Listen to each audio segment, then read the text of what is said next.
Poi piripi I ahi te reiria, kai te haere te kapahaka o ngā manu waiata ki te matatini hei te hui tanguru.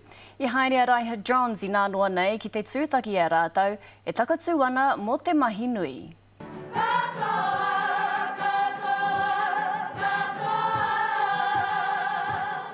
Ko te pō kohimoni tēnei o te kapahaka o ngā manu waiata.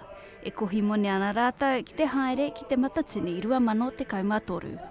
Very nervous and very excited. It's actually an honour for us to to actually compete on the stage with New Zealand's best groups.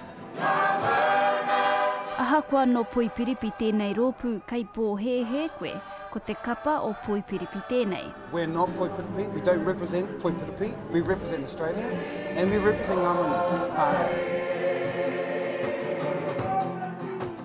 Kei puna si, ara te puna o te ihu tēnei kapa a te rātou. E ai ki te rōpū nei e ua ana tō rātou tū ki te ingoa o te kapa.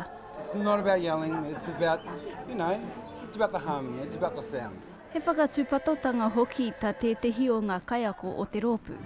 Kia tūpato koutou ko tā mātou poi, he tino tūmeke. He mea whakakaha te kapahaka I te aho ki te haukainga, mo e nei Māori e noho tawhiti ana.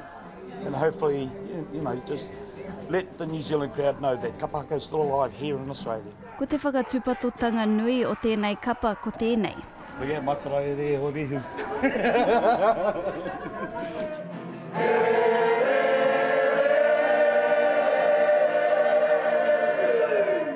Ka tū a ngā manu waiata a te 23 o Huitanguru.